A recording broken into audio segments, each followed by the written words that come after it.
बिस्मिल्लाहिर्रहमानिर्रहीम। अस्सलाम वालेकुम। हमने स्टैटिस्टिक्स में आज थर्ड चैप्टर स्टार्ट करना है, मेजर ऑफ स्टैंडर्ड टेंडेंसी या फिर एवरेजेस जिसको कहते हैं। ठीक है, अभी हमने फर्स्ट चैप्टर में तो बेसिक स्टैट्स को देखा था और कलेक्शन के मेथड देखे थे, और सेकंड चैप्टर में हमने रिप्रेजेंटेशन ऑफ डाटा को रिप्रेजेंट कैसे करना, फ्रीक्वेंसी डिस्ट्रीब्यूशन की फॉर्म में रिप्रेजेंटेशन देखी, डिस्क्रीट कॉन्टिन्यूस की फॉर्म में डिफरेंट चार्ट्स देखे, डिफरेंट डायग्राम्स देखे, हिस्टोग्राम देखा फ्रीक्वेंसी डिस्ट्रीब्यूशन का बनाने के लिए। कैटेगोरिकल डाटा होगा अगर आपका तो उसका पाई चार्ट और डिफरेंट बार चार्ट, इस तरह से हमने सारे काम देखे। अब अगर हमारे पास मेजर ऑफ स्टैंडर्ड टेंडेंसी का मतलब होता है कि एक सिंगल वैल्यू की बेस, अब देखिए आपके पास अगर ग्राफ आता है तो वो भी सारी वैल्यूज़ का होता है। अगर आप वो फ्रीक्वेंसी डिस्ट्रीब्यूशन बनाते हैं तो वो भी सारी वैल्यूज़ का होता है। अब हम उसको एक सिंगल वैल्यू में रिप्रेजेंट करना चाहें या डिफरेंट डाटा से कंपैरिजन करना चाहें एक सिंगल वैल्यू के बेस पे, तो फिर हम मेजर ऑफ स्टैंडर्ड टेंडेंसी की तरफ मूव करते हैं। इसमें हमारा पर्पस क्या होता है, कंडेंसेशन ऑफ डाटा, डाटा को समराइज फॉर्म में, कंडेंस फॉर्म में एक सिंगल वैल्यू की बेस पे ले आना। ठीक है, ये एवरेज हम यूजुअली अपनी जो है रियल लाइफ में भी यूज़ करते हैं कि हम एवरेज निकाल के देख लें या कुछ भी इस तरह से हम एक सिंगल वैल्यू की बेस पर डाटा का कंपैरिजन कर सकते हैं। फॉर एग्जांपल, अगर आपकी क्लास के 3 ग्रुप्स हों, A B C different sections हों, तो हमने देखना हो किस क्लास का जो है क्लास के मार्क्स एवरेज जो है अच्छे आए, तो मैं सारी क्लास के जो है एवरेज निकाल के चेक कर लूँगी। जिस क्लास का जो एवरेज ज़्यादा होगा इसका मतलब उस क्लास के मार्क्स ज़्यादा आए हैं। ठीक है, एवरेज एक सिंगल वैल्यू के बेस पे कंपैरिजन कर सकते हो आप डिफरेंट डाटा सेट्स का।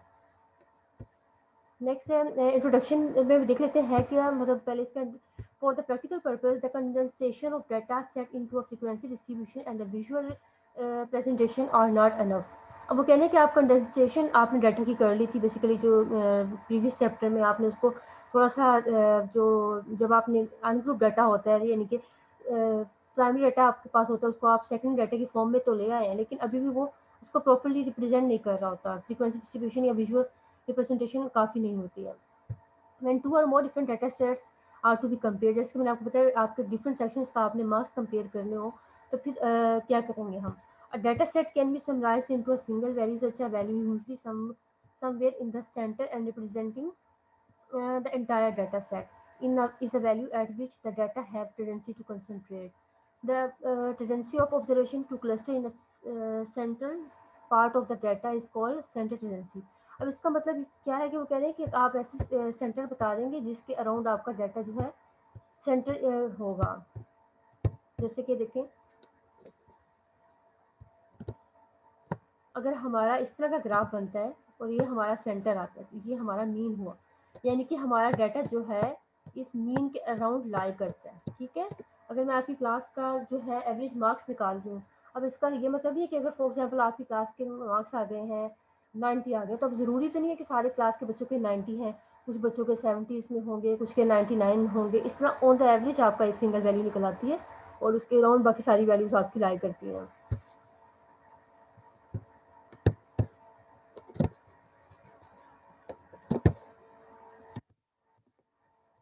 नेक्स्ट इसको हम क्या कहते हैं, इस कॉल सेंटर टेंडेंसी भी इसको हम कहते हैं summary value of measure of center tendency since the measure center tendency indicate location.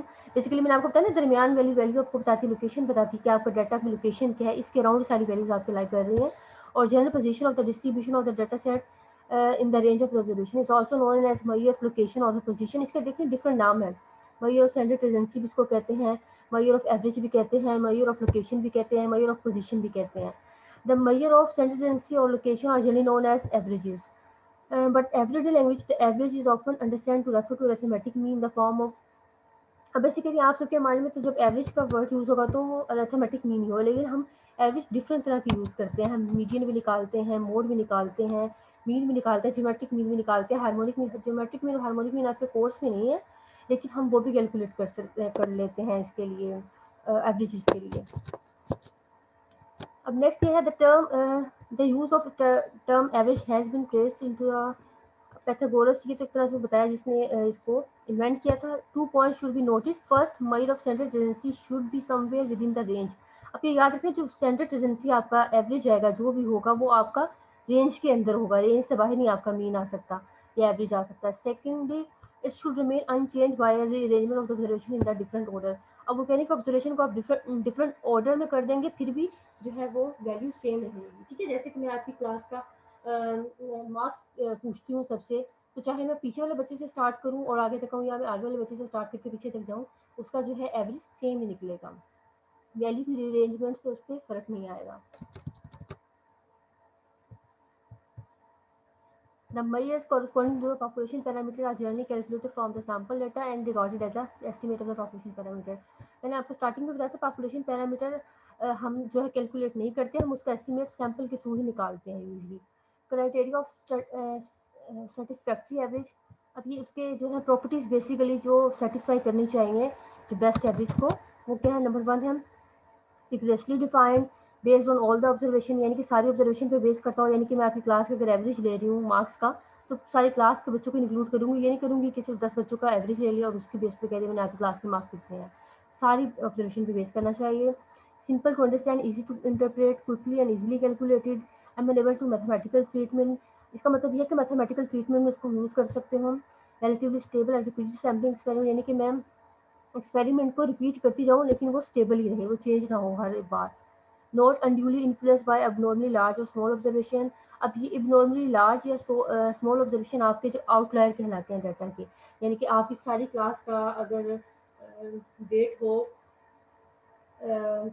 50 के अराउंड हो लेकिन किसी एक बच्चे का 90 के अराउंड आ गया, तो फिर वो आपका जो है उससे अफेक्ट होता है जो मीन है। ठीक है, तो बहुत ज़्यादा या फिर ऐसा तो हो नहीं सकता कि किसी का बहुत कम तो नहीं, ऐसे ही हो सकता है कि बहुत ज़्यादा लार्ज हो वेट के केस में। तो किसी का बहुत ज़्यादा कम हो या किसी का बहुत ज़्यादा हो जो आपकी एवरेज वैल्यूज़ के करीब ना हो, तो उसको हम एब्नॉर्मली लार्ज या स्मॉल ऑब्जर्वेशन कहते हैं, उससे भी आपका जो है मीन अफेक्ट होता है। नेक्स्ट टाइप ऑफ एवरेजेस आपके पास मैंने आपको बता दिया क्या होती है। अरिथमेटिक मीन या उसको मीन भी कहते हैं, ज्योमेट्रिक मीन, हार्मोनिक मीन, ये आपके कोर्स में नहीं है लेकिन मीडियन है, मोड है। The first 3 types are mathematical in character.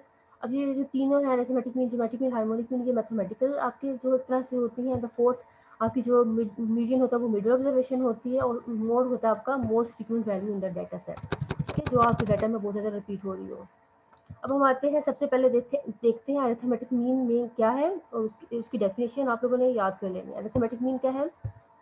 The arithmetic mean, or simply the mean, is the most familiar average. It is defined as the value obtained by dividing the sum of the all observation by their number. यानी कि mean की आपके पास sum of all observation, number of observation. जैसे कि आप class में अगर 50 बच्चे हैं तो मैं 50 स्टूडेंट्स के मार्क्स पूछती हूँ, उन सारे मार्क्स पूछने के बाद मैं उनको ऐड कर लूँगी, वो सम ऑफ ऑब्जर्वेशन हो जाएगा। फिर नंबर ऑफ ऑब्जर्वेशन की, यानी कि आपकी क्लास में बच्चे कितने हैं 50, तो वो 50 से मैं डिवाइड कर दूँगी, तो मेरी क्लास आपकी क्लास का जो है मीन निकल आएगा। ठीक है, ये आपका बेसिकली केस जब आपका डाटा होता है अनग्रुप, तो ऐसे निकालते हैं, और अगर आपका डाटा ग्रुप हो जाए तो फिर उसमें फ्रीक्वेंसी भी इन्वॉल्व हो जाती है। ठीक है, आपने तो एसपीसीएस में करना है लेकिन बेसिक डेफिनेशन आपको आनी चाहिए, और ये बेसिक ये वाला फार्मूला भी आपको आना चाहिए, sum of the observation divided by number of observation. अगर आपका जो पॉपुलेशन का आपको कैलकुलेट करना हो मीन, तो होता है summation capital summation X over N, और ये हो जाता है अगर आप सैंपल का निकाल रहे होते हो S bar summation X over N. ठीक है, इसको इस नोटेशन को हम कहते हैं पैरामीटर, और एक्स बार नोटेशन को हम क्या कहते हैं? Sample statistic. नेक्स्ट आपके पास एग्जांपल है 3.1। अब मैं इसमें देखती हूँ कि 3.1 एग्जांपल का हम मीन कैसे कैलकुलेट करेंगे इस केसेस में। The marks obtain by 9 students are given below. अब ये आपके पास अनग्रुप डाटा, देखिए कैलकुलेट अरिथमेटिक मीन, आपके पास ये डाटा ग्रुप नहीं है। ग्रुप डाटा वो होता है जिसमें फ्रीक्वेंसी इन्वॉल्व होती है, तो इसमें फ्रीक्वेंसी है नहीं, बस आपके पास वैल्यूज हैं, तो ये आपका अनग्रुप डाटा है। अब इसका हमने मीन निकालना है स्पेसिस में, तो वो कैसे कैलकुलेट करेंगे? सबसे पहले तो ये जो है मैंने डाटा एंटर कर लिया ऑलरेडी। आपने एक्स जो है वैल्यूज एंटर कर लेनी है, न्यूमेरिक होगा ये, और जीरो डेसिमल क्योंकि उसमें कोई पॉइंट्स में डाटा नहीं है। आपने जो है डाटा में सारी वैल्यूज एंटर कर ली। नेक्स्ट इसके बाद हमारी कमांड बिल्कुल सिंपल सी है।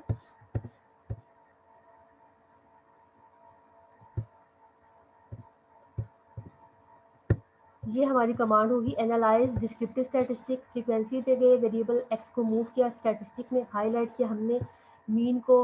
नेक्स्ट जो जो आप करना चाहते हो उसको जो है हाईलाइट कर लेंगे, रोके कर लेंगे। ठीक है, अब दोबारा से मैं आपको रन करके दिखाती हूँ। ये इसकी बेसिक के देखें, ये इसकी कमांड है। नेक्स्ट अब हम रन करते हैं तो फिर आपको ज़्यादा क्लियर होगा। सबसे पहले हम एनालाइज पर गए, यहाँ से हम डिस्क्रिप्टिव स्टैटिस्टिक्स पे गए, नेक्स्ट फ्रीक्वेंसीज पे मूव किया, इसके बाद हमने अपने वेरिएबल एक्स को मूव कर दिया, ठीक है। इसमें फ्रीक्वेंसी इन्वॉल्व नहीं थी, इसलिए हमें कोई और स्टेप वेट केसेस वाला नहीं करना पड़ा। अच्छा जी, इसके बाद हम स्टैटिस्टिक पे गए, हमने क्या निकालना है, हमने मीन निकालना है, ठीक है। आप अभी नेक्स्ट जब मैं आपको भी थोड़ा सा आगे नेक्स्ट टॉपिक पढ़ाऊंगी तो उसमें आपने मीडियन करना है, तो मीडियन भी निकाल सकते हो आप। मोड आप को अगर कहते हैं क्वेश्चन में, तो आप मोड भी यहाँ से कैलकुलेट कर सकते हैं। स्क्यूनेस अगर आपसे वो कहते हैं नेक्स्ट चैप्टर में होंगे ये स्क्यूनेस कर्टोसिस, तो आप यहीं पे देखें, ये कमांड में ये निकाल सकते हैं। स्टैंडर्ड डेविएशन भी आपने नेक्स्ट चैप्टर में पढ़ना है, वेरिएंस भी आपने नेक्स्ट चैप्टर में पढ़ना है, रेंज भी आपने नेक्स्ट चैप्टर में पढ़ना है। मिनिमम वैल्यू निकालना चाहे, मैक्सिमम वैल्यू निकालना चाहे, या सम निकालना चाहे सारी वैल्यूज़ का, कुछ भी निकालने के लिए क्या वो कहते हैं आपको अनग्रुप डाटा के, तो आप ऐसे कैलकुलेट कर सकते हैं। इसी चैप्टर में हम अभी क्वार्टाइल्स भी पढ़ेंगे, तो आपके पास चारों क्वार्टाइल्स को क्लिक करके भी आपके पास क्वार्टाइल्स भी आ जाएंगे। अब आगे नेक्स्ट कट पॉइंट अगर आप निकालना चाहते हो, यानी कि परसेंटाइल, तो वो भी आप निकाल सकते हो। तो परसेंटाइल को स्पेसिफिकली आपको अगर कोई पेपर में आ जाता है 80 परसेंटाइल निकालने, तो आपको स्पेसिफिकली भी निकाल सकते हैं। अभी आप पढ़ेंगे तो क्लियर होगा। फिलहाल आपको मैं ये बता दूँ कि आप ये मीन और ये सारी चीज़ें आप अनग्रुप डाटा की सिर्फ एक सिंगल कमांड के बेस पे आप ये वाला चैप्टर थर्ड की भी और फोर्थ चैप्टर की भी जो है सारी चीज़ें कैलकुलेट कर सकते हो अनग्रुप डाटा के लिए। अब यहाँ से मैं कंटिन्यू करूँगी और ओके कर दूँगी।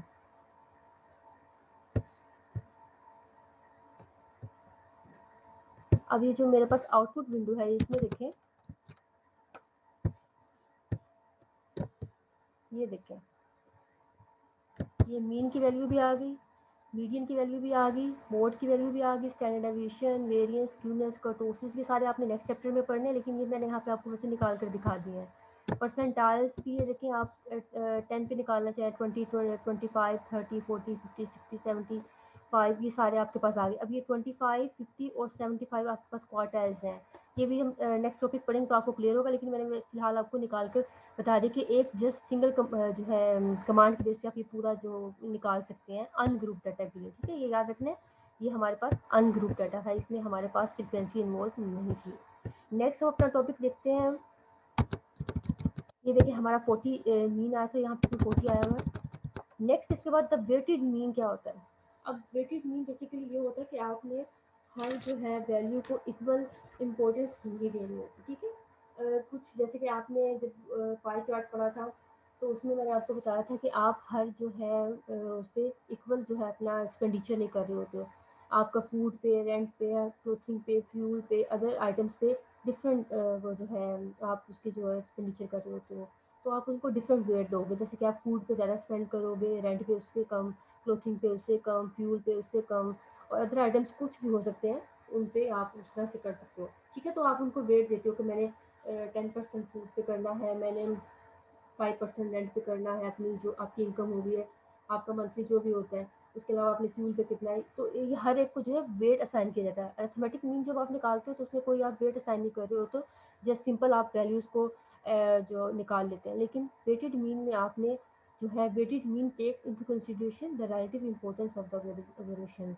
आपने रिलेटिव इंपॉर्टेंस दी है हर ऑब्जर्वेशन को, इसके थ्रू आप ये जो है वेटेड मीन कैलकुलेट करते हो, ठीक है।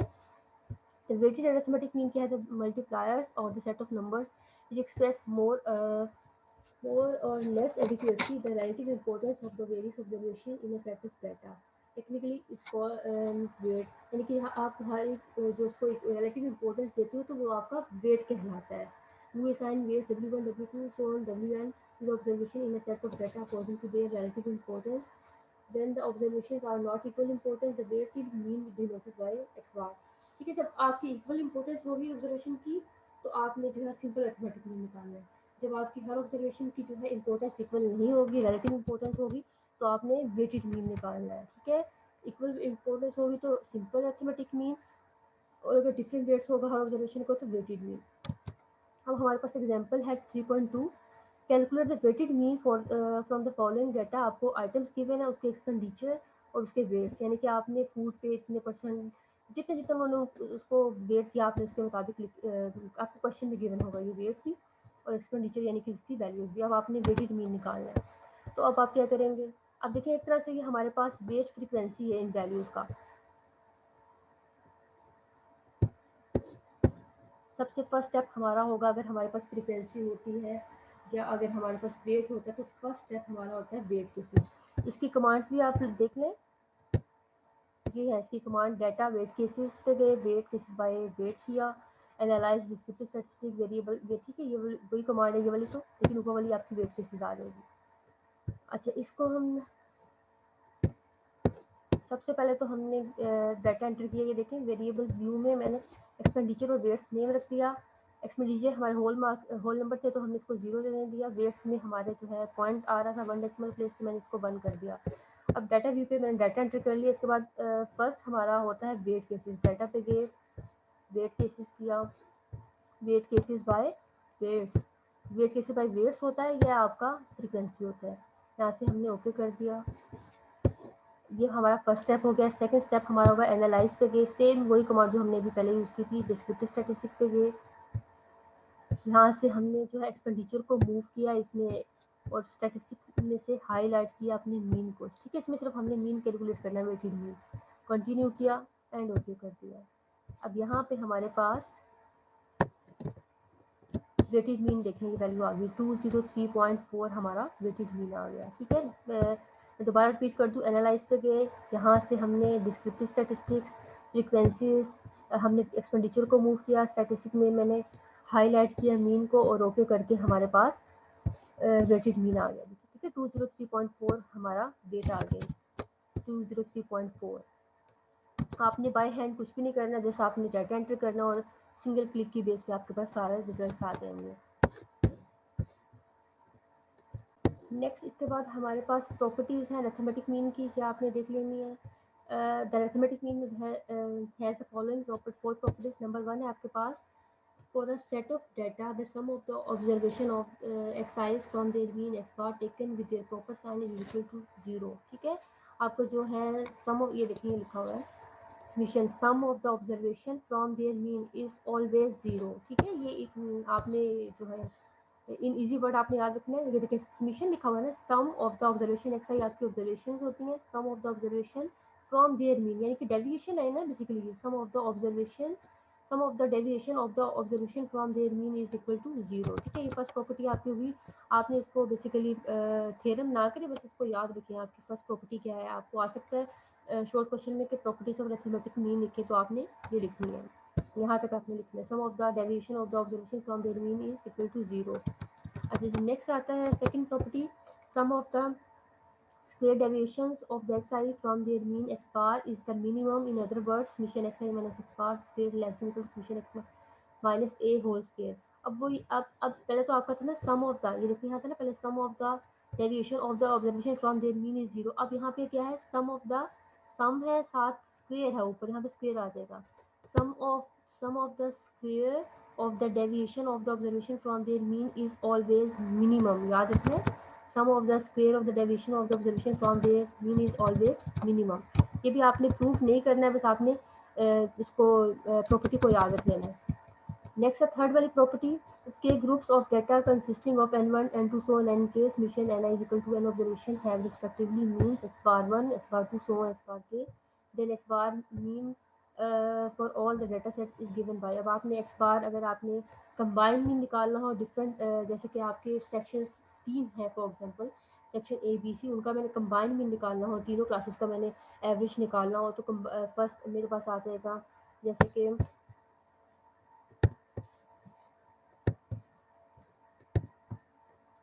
जैसे कि सेक्शन ए है तो सेक्शन ए का लिख लूँगी, मीन निकालूंगी पहले सेक्शन ए का, तो मेरे पास एक्स बार 1 आ जाएगा, उसका n1 निकाल लूँगी कितने उसमें स्टूडेंट्स हैं।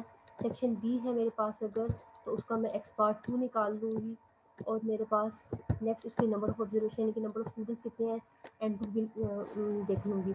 सी सेक्शन है, अगर 3 सेक्शन का मैं काम करूँ, ज़्यादा भी हो सकते हैं, तो उसका मैं एक्स बार 3 निकाल लूँगी, यानी कि मीन ऑफ सैम्पल 3, और n3 यानी कि उसके कितने नंबर ऑफ स्टूडेंट्स हैं सेक्शन 3 में।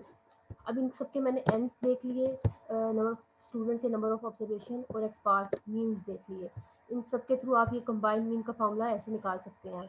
n1 को एक्स बार 1 से मल्टीप्लाई करेंगे, प्लस n2 को एक्स बार 2 से मल्टीप्लाई करेंगे, प्लस n3 को एक्स बार 3 से मल्टीप्लाई करेंगे, प्लस इन सब का सम कर लेंगे और नीचे इनकी सम ऑफ ऑब्जर्वेशन से डिवाइड कर देंगे। ठीक है, ये इसकी प्रॉपर्टी है, इसको आपने देख लेना है।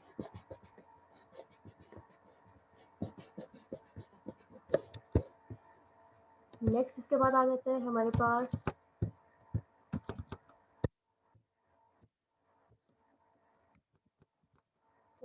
दी है।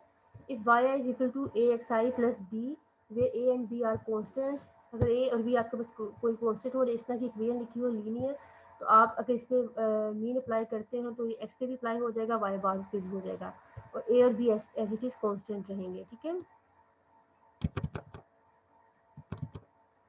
इसको इनवेरियंस प्रॉपर्टी भी कहते हैं। नेक्स्ट है आपके पास अभी तक हमने देखा है मीन अनग्रुप डाटा का और वेटेड मीन निकालना सीखा है इस बेसिस पे। इसके बाद आ जाता है अगर आपने मीन निकालना हो ग्रुप डाटा का तो फिर क्या करेंगे आप, when the number of observation is very large. ठीक है, अगर आपके जो है मैं पूरी यूनिवर्सिटी के स्टूडेंट्स का डाटा ले लूँ फॉर एग्जांपल और उसका मीन निकालूँ, उनके किसी भी स्पेसिफिक सब्जेक्ट के लिए मार्क्स के लिए मैं अगर मीन निकालना चाहूँ या मैं उनकी वेट का एवरेज निकालना चाहूँ पूरी यूनिवर्सिटी के स्टूडेंट्स का, तो मेरे पास बहुत ज़्यादा लार्ज ऑब्जर्वेशन हो जाएंगी। तो मैं उसका जो है अनग्रुप डाटा का मीन निकालना मेरे लिए मुश्किल हो जाएगा। अगर कोई वैल्यू स्किप हो जाएगी या कोई वैल्यू गलत एंटर हो जाएगी तो मेरे पास मीन गलत हो जाएगा। तो इस केस में मेरा ग्रुप डाटा जो है वो मुझे अच्छा रिजल्ट देगा कि इस रेंज से फॉर एग्जांपल 40 से 50 जो है वेट के इतने स्टूडेंट्स होंगे, 40 से 50 स्टूडेंट्स के फॉर एग्जांपल आ जाते हैं मेरे पास 1000 स्टूडेंट्स, 50 से 60 जो है वेट उनके स्टूडेंट्स आ जाते हैं 200। इस तरह से मेरे पास जो फ्रिक्वेंसी और रेंज जो है क्लासेस आ जाएंगी और उसका मैं इजीली जो कैलकुलेट कर दूंगी। ठीक है, डाटा को मैंने कंडेंस फॉर्म में ले आई एक तरह से। तो इस केस में हम ग्रुप डाटा का मीन किस तरह से कैलकुलेट करेंगे, when the number of observation is very large the data are organized into a frequency distribution which is used to calculate approximate values of descriptive measure as the identity of the observation is loose। अब इसमें ये होता है कि आपकी जो है individuality loose हो जाती है। जैसे कि मैं अगर आपका अनग्रुप डाटा में तो हर एक इंडिविजुअल के साथ डील कर रही होती हूँ, लेकिन जब मैं ग्रुप डाटा में आ जाती हूँ तो फिर मैंने रेंज में काम करना होता है और रेंज में अप्रोक्सीमेट वैल्यू ही मुझे जरूरी होती है। मैं डायरेक्ट इंडिविजुअल हर एक वैल्यू, जैसे कि मेरी रेंज आती है फर्स्ट वाली 50 से 60। अब इस 50 से 60 के दरमियान में जितने भी नंबर स्टूडेंट्स थे, हो सकता है कोई 53 था, कोई 54 था, कोई 56 था। अब इंडिविजुअल में तो मैं उनको ऐसे एंटर करूँगी ना, लेकिन जब मैं रेंज के फॉर्म में आ गई हूँ तो मैंने उसको 50 से 60 के दरमियान एक जो है मार्क कर लिया है और इसका मैं मिड पॉइंट निकालूंगी तो वो 55 आएगा। तो ठीक है, जो मेरी वैल्यू 53 थी या 56 थी तो वो इंडिविजुअलिटी उसमें लूज हो गई ना, कि आप जो है जो वैल्यू थी वो एज इट इज़ उसको नहीं ले रहे हो, आप एक अप्रोक्सीमेट वैल्यू ले रहे हो। ठीक है, इसमें इसका ये ड्रॉबैक है। To calculate the approximate value of the mean, the observation in each class are assumed to be identical with the mid class में। जैसे कि मैंने आपको बताया 50 से 60 अगर आपकी रेंज है तो उसका देखें,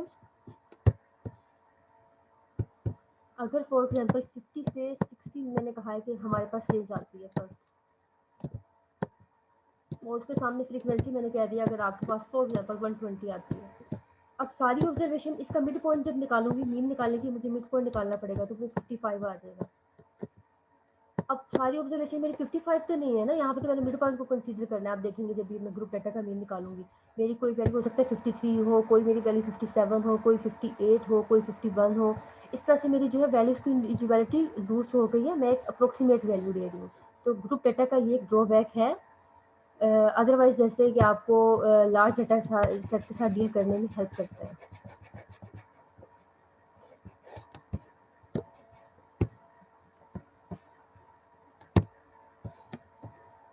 अच्छा जी, इसके बाद आते हैं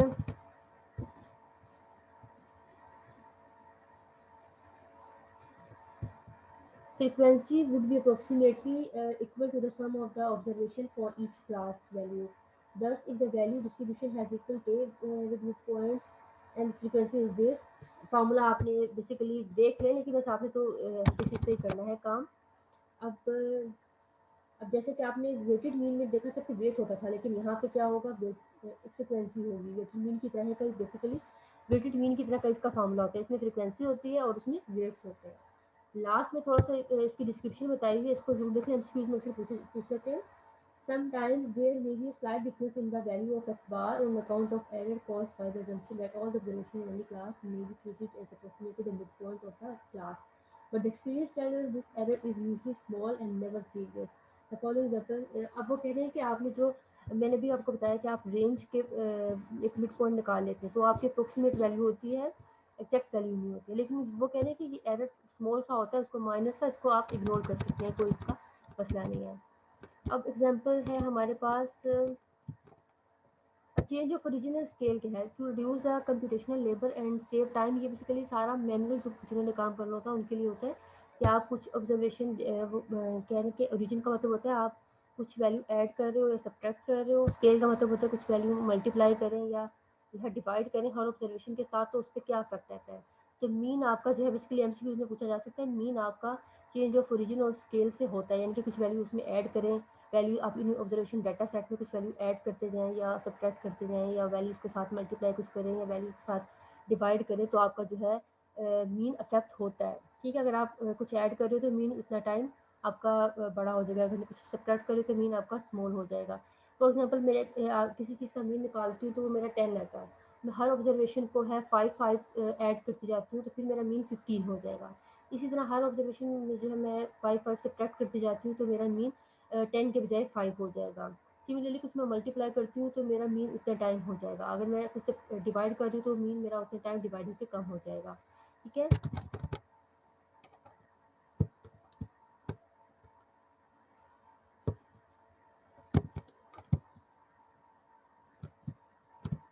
अच्छा ये हम एग्जांपल देख रहे हैं 3.5। इसका हमने क्या given the following frequency distribution where, आपको ये जो है डाटा गिवन है, उन्होंने कहा इसका मीन कैलकुलेट करें। एग्जांपल 3.5, एग्जांपल 3.4 का कर लेते हैं। ये आपको देखें डाटा गिवन है, आपने सबसे पहले तो ये देखिए, पहले सबसे पहले देखिए क्वेश्चन में आपको ये क्लास लिमिट्स गिवन है, क्लास बाउंड्री नहीं है। क्लास बाउंड्री हो या क्लास लिमिट हो कोई फर्क नहीं पड़ता है, आपने लोअर वाली सारी ऐड कर लेनी है और अपर वाली ऐड कर लेनी है। ठीक है,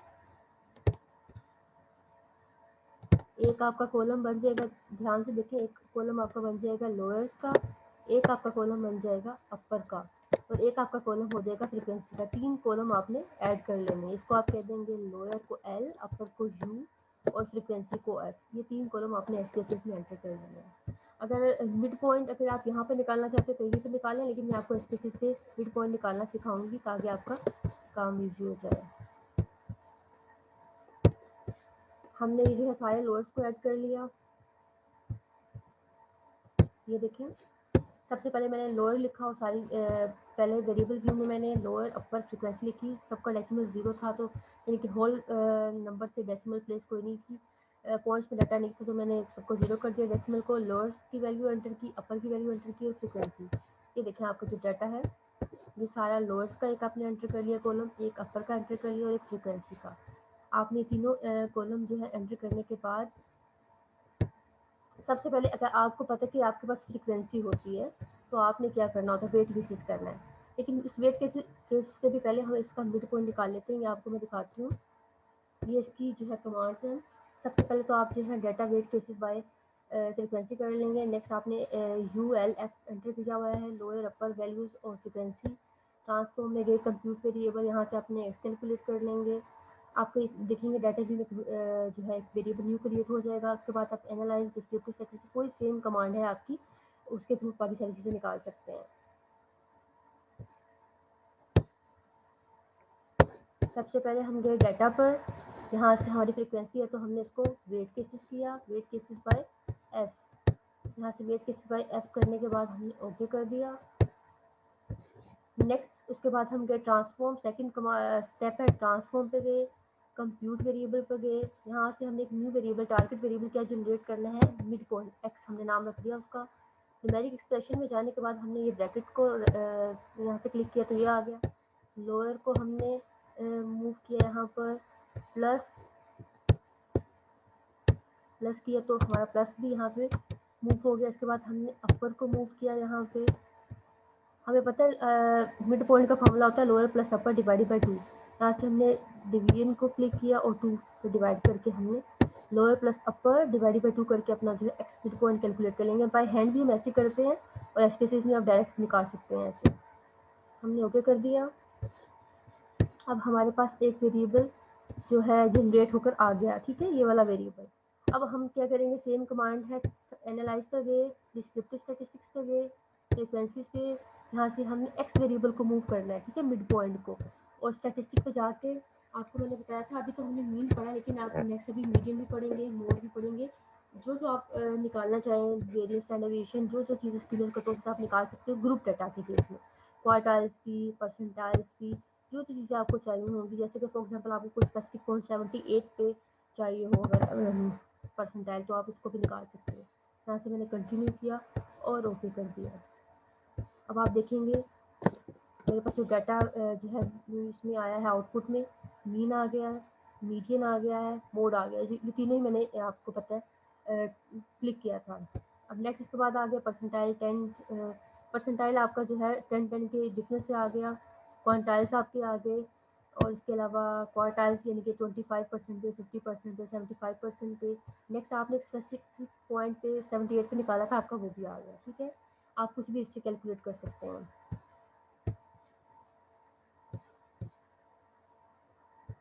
ये हमारा जो है ग्रुप डाटा का हमने मीन निकालना सीख लिया।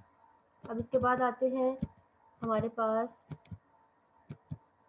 सिमेट्रिक मीन आपने नहीं करना है, हार्मोनिक मीन भी नहीं करना है।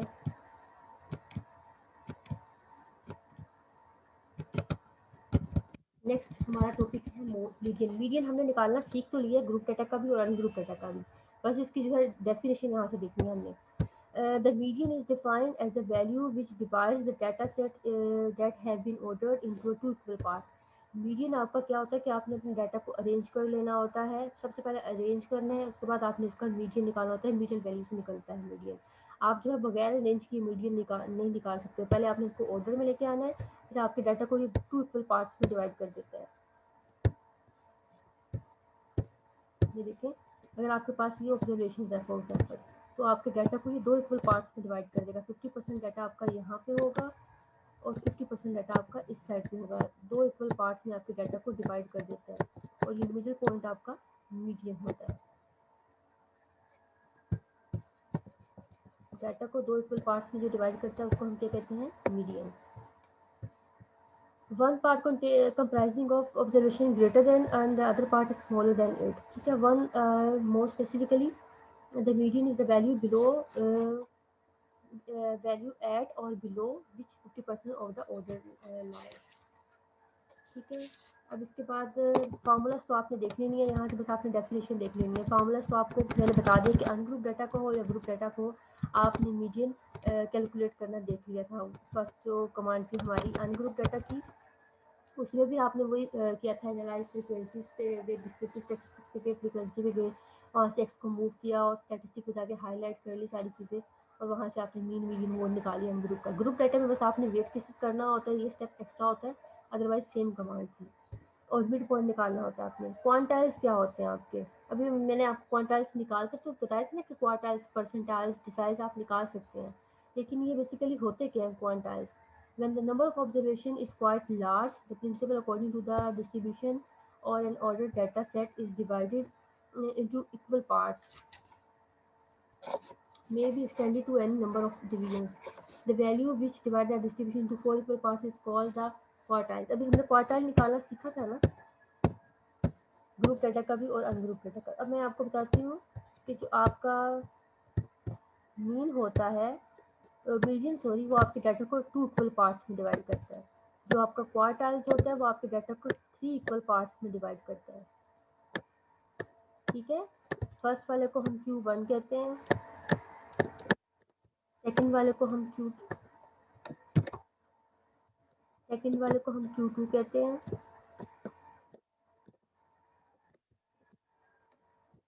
थर्ड वाले को हम Q3 कहते हैं। अब देखें, इसमें आपका 4 इक्वल पार्ट्स में डाटा का डिवाइड हुआ। 25% आपका एरिया ये हो गया, 50% ये हो गया, मतलब 25% मजीद, नेक्स्ट 25% इसमें मजीद डाला तो 75%, नेक्स्ट इसमें 25% डाला तो ये हो गया हमारा 100।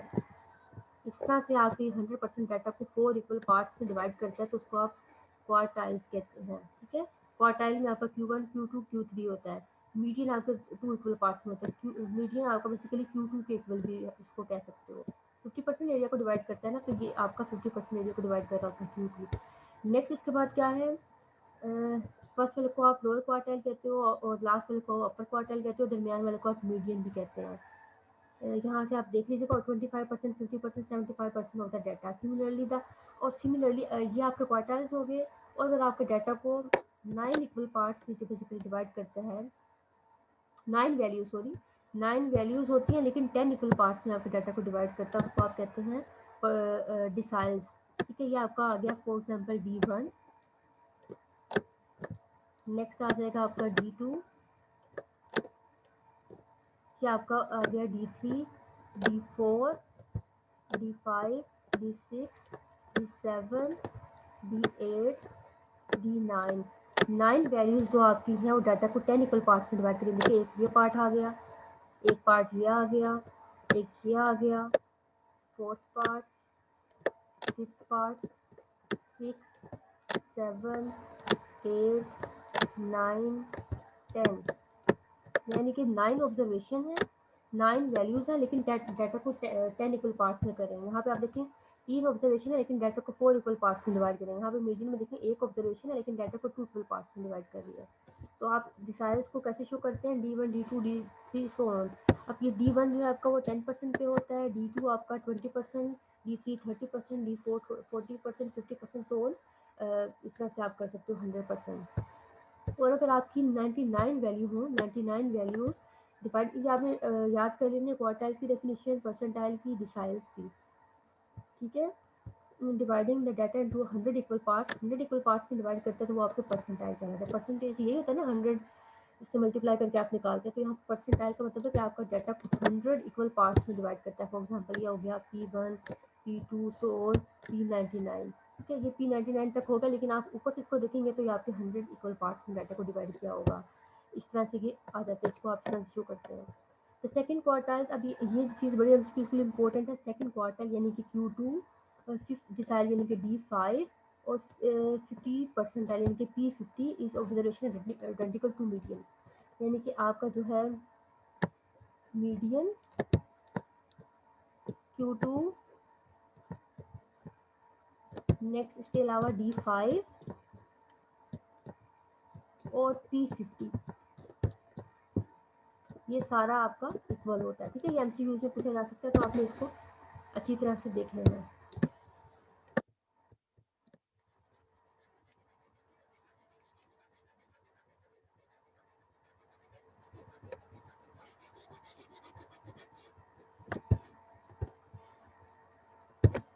अच्छा जी, इसके बाद आता है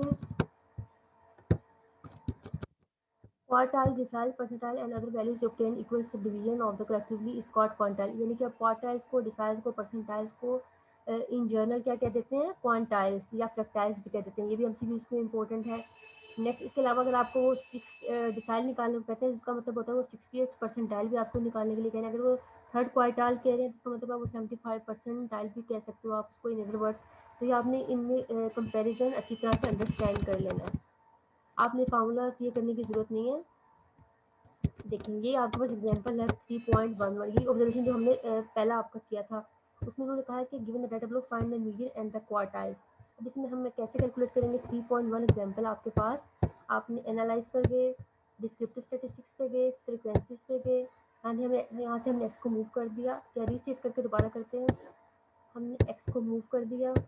अनग्रुप डाटा के केस में है ये, आपने यहाँ से मीडियन निकालने के लिए कहा है उन्होंने, और क्वार्टाइल, सिर्फ जस्ट क्वार्टाइल कहा है। हम ओके कर देंगे, कंटिन्यू एंड ओके कर देंगे। अब आप देखेंगे आपका जो आउटपुट इसमें आ गया है, आपका रिजल्ट जो आपने अपने पेपर पे लिखना होता है। ये आपका आ गया मीडियन, उन्होंने कहा था कि मीडियन परसेंटाइल यानी कि 25 पे आपका होता है। आपको पता है Q1 आपका 25% पे होता है, ये Q1 है। नेक्स्ट आपको जो सेकंड वैल्यू गिवन है वो आपकी Q2 है, इसको आप मीडियन भी कह सकते हो। तो मीडियन को ये वैल्यू इक्वल आई हुई है ना दोनों, अगर आप कंपैरिजन करें तो Q2 और आपका 50% पे, यानी कि ये दोनों चीज़ें इक्वल है, मीडियन और ये। नेक्स्ट इसके बाद ये आपका हो गया Q3, यानी कि सिर्फ ये चीज़ें उन्होंने मांगी थी, आप क्वार्टाइल्स बता दें और मीडियन।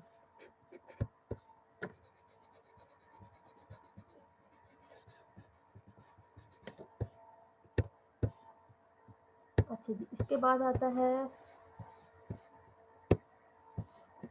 ये आपको मैंने अनग्रुप डाटा की एग्जांपल करके दिखा दी। नेक्स्ट आपका ये वाला भी डाटा इस तरह से एंटर होगा, आपने एक्स एंटर कर लेना और यानी कि 2 कॉलम एंटर कर लेंगे, फ्रिक्वेंसीज को आपने वेट केसेस बाय एफ कर देंगे और जो है एक्स को मूव करके वेरिएबल में आप मीन मीडियन मोड जो भी चीज़ उन्होंने कहा है निकालने के लिए, आप देखिए यहाँ पे मीडियन कहा है या 70 डिसाइल का है, तो आप ये सारी चीज़ें कैलकुलेट कर लेंगे।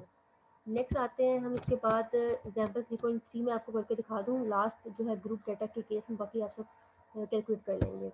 इसमें आपने क्या करना है, find the median quartiles and decile. इसमें क्या मतलब है, मीडियन आपने कैलकुलेट करना है, क्वार्टाइल्स तीनों Q1 Q2 Q3 यानी कि 25% पे, 50% पे, 75% पे, ये तीनों कैलकुलेट करने हैं। 8 डिसाइल का मतलब है कि आपने 80% पे ये वैल्यू निकालनी है। अगर फॉर एग्जाम्पल आपको वो यहाँ पे कह देते हैं कि आपने 65 जो है परसेंटाइल निकाल के भी दिखाएं, तो वो भी हम अभी मैं आपको बताती हूँ कि कैसे कैलकुलेट करेंगे। हमने करना है 8 डिसाइल और 65 परसेंटाइल। मैंने डाटा पहले ऑलरेडी एंटर किया हुआ है। वेरिएबल व्यू में गए, मैंने लोअर अपर फ्रीक्वेंसी तीनों एंटर कर ली है। अब सबसे पहले आपको पता है कि जब आपके पास फ्रीक्वेंसी वाला डाटा हो तो आपने डाटा पे गए, वेट केसेस पे गए और वेट केसेस बाय फ्रीक्वेंसी किया, यहाँ से ओके कर दिया। नेक्स्ट आपका इसमें होता है ट्रांसफॉर्म, आपने मिड पॉइंट निकालना है, ट्रांसफॉर्म कंप्यूट वेरिएबल, हमने मिड पॉइंट टारगेट वेरिएबल को नाम दिया एक्स मिड पॉइंट के लिए। हमें मिड पॉइंट का फार्मूला पता है कि क्या होता है, lower plus upper next divided by 2। इस तरह से हमने अपना जो है मिड पॉइंट कैलकुलेट कर लिया। इसके बाद हम दोबारा से देखेंगे कि हमारे पास जो है यहाँ पे मिड पॉइंट कैलकुलेट होकर आ जाएगा। थर्ड हमारा स्टेप होगा एनालाइज, डिस्क्रिप्टिव स्टैटिस्टिक पे गए, फ्रीक्वेंसीज पे गए, यहाँ से हमने एक्स को मूव करना है सिर्फ जो हमने मिड पॉइंट कैलकुलेट किया। स्टैटिस्टिक पे गए तो आपको मीडियन निकालने के लिए कहा था उन्होंने, क्वार्टाइल्स तीनों निकालने हैं। अगर देखिए कट पॉइंट को मैं ऑन करती हूँ तो इससे आपके पास 10 के डिफरेंस से आ जाएगा 10% पे, 20% पे, 30% पे, 40%, 50, 60, 70, 80% पे डाटा आपका आ जाएगा। और परसेंटाइल मैंने स्पेसिफिकली कहा है कि मैं आपको 65 परसेंटाइल भी निकाल के दिखाती हूँ। यहाँ मैंने ऐड किया और कंटिन्यू कर दिया और ओके। ये देखिए ये मेरे पास आ गया है, ये मेरे पास आ गया है मीडियम, या मेरे पास टेंथ जो आप इसको कह सकते हो परसेंटाइल भी, और D1 भी कह सकते हो, 20 परसेंटाइल भी कह सकते हो, D2 भी कह सकते हो। इसको आप क्या कह सकते हो, Q1 कह सकते हैं आप इसको 25% पे। D30 का मतलब है आप इसको D3 भी कह सकते हैं और P30 भी कह सकते हैं। ठीक है, नेक्स्ट आपका D4 भी हो सकता है, या P40 कह लिया, P50 आ गया, D4 कह लिया, P50, D6, सॉरी D60 और D6 और P60 आ जाएगा। 65 मैंने आपको परसेंटाइल स्पेसिफिकली कहा था कि उन्होंने अगर वो आपको स्पेसिफिक मांग दिया तो आपने वो एंटर कर दिया। 70% पे आ गया, 80% पे हमने कैलकुलेट करके बताना था, ये हमने बता दिया उनको। P8 हमारे पास ये आ जाएगा, ये Q3 आ जाएगा। नेक्स्ट ये सारा जो है आपने देख लेना।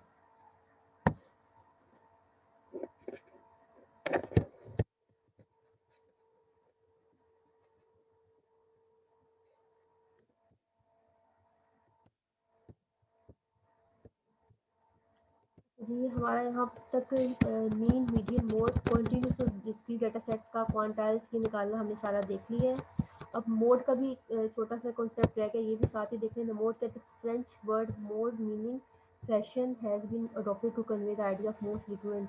मोड वो होता है आपके डाटा में जो मोस्ट फ्रीक्वेंट वैल्यू होती है। जैसे कि अगर आप क्लास में मार्क्स का मोड निकालती हो तो मोस्टली बच्चों के अगर आए हुए हैं 90 मार्क्स, और तो मेरी क्लास का मोड क्या होगा 90। ठीक है, जो या फिर मोड वो होता है मोस्ट सिक्योरिटी वैल्यू जो चीज़ ट्रेंड में है, फैशन में है। हम कहते हैं ना कि ये आजकल का मोड है या आजकल ट्रेंड में ये चीज़ है, तो मोड उस सेंस में हम यूज़ करते हैं जो आपके डाटा में ये चीज़ मोस्ट रिपीटेडली आती है। The French word mode meaning fashion has been adopted to convey the idea of most frequent. The mode is defined as the value which occurs most frequently in the data sets that indicate the common value. अब आपके जो data sets में हम mode एक भी निकल सकता है, ठीक है, उसको यूनी मॉडल कहेंगे। दो मोड निकालेंगे तो उसको बाई मॉडल, मतलब निकालेंगे नहीं, आएंगे वो आपकी क्लास में। और मल्टी मॉडल यानी कि दो से ज़्यादा भी हो सकते हैं। ठीक है, तो मोड भी आपका जो है बेसिकली आप हिस्टोग्राम बना के भी चेक कर सकते हैं, जो जहाँ पे आपकी फ्रीक्वेंसी हाई होगी वो आपका मोड होगा, जहाँ पे भी फ्रीक्वेंसी ज़्यादा होती है वो आपका मोड। इसका मतलब ये नहीं कि इस जगह पर वैल्यू ज़्यादा आ रही है। अच्छा, इसका भी ग्रुप डाटा का हमने निकालना सीख लिया था, मोड को बस जस्ट सिंगल क्लिक करना होता है आपने। अभी लास्ट इसका देखने topic empirical relation between mean median mode, हमने मीन मीडियन मोड तीनों निकालना सीख लिए थे।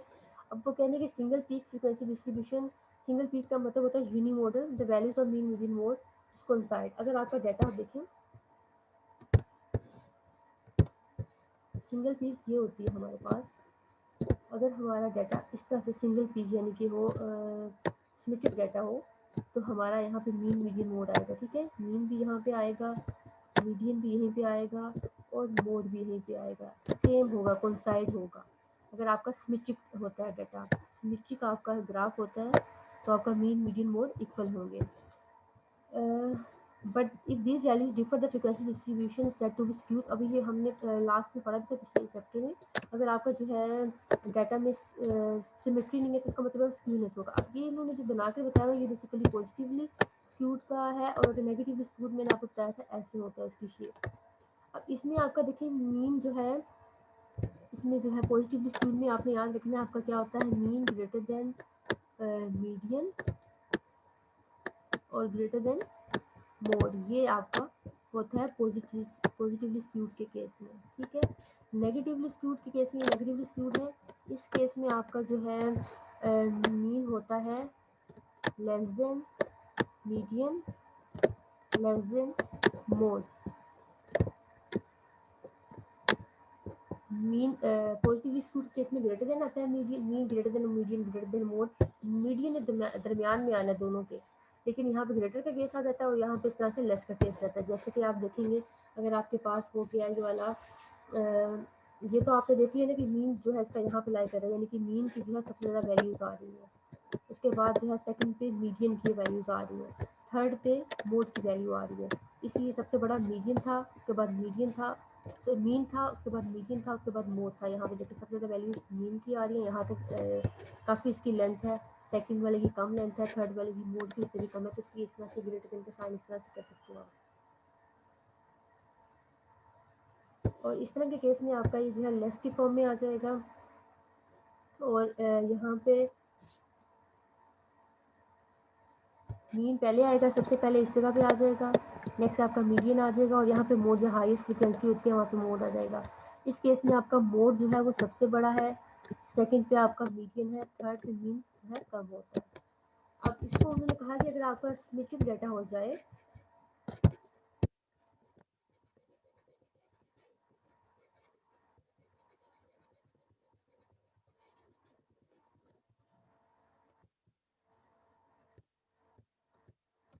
यहाँ पे उन्होंने बताया कि अगर आपका सिमेट्रिक डाटा हो तो मीन मीडियन मोड इक्वल होता है। अगर पॉजिटिव स्क्यूड हो नेगेटिव स्क्यूड हो उसके अकॉर्डिंग आपका डाटा जो है डिफरेंट वैल्यूज देगा। तो आपने ये एम्पेरिकल रिलेशन याद रखना है, mode equal to 3 median minus 2 median आपसे एमसीक्यू में भी पूछा जा सकता है, और वैसे भी अगर वो पूछते हैं कि अगर आपसे कभी भी के आप जो है आपको मीन ये गिवन है, मीडियन ये गिवन है, 2 मार्क्स का क्वेश्चन आ सकता है, आपको median they they, mean they दे, कहते हैं कि मोड कैलकुलेट करें, तो आप इस जो है रिलेशन के थ्रू उसको कैलकुलेट कर सकते हैं। तो ये आपने फार्मूला याद कर लेना है, mode equal to 3 median minus 2 median. I hope आज का लेक्चर आपको समझ आ गया होगा। कमांड तो जस्ट ये सिंगल ही थी, बाकी सारा हमने थ्योरेटिकल ज़्यादा पढ़ा है। अनग्रुप और ग्रुप डाटा में ऐसे कोई इतना डिफरेंस नहीं है, बस वो फ्रीक्वेंसी आ जाती है तो वेट केसेस कर लेते हैं, अदरवाइज सेम कमांड है आपकी पूरे चैप्टर की। अगर कोई मसला हो तो आप मेरे से पूछ सकते हैं।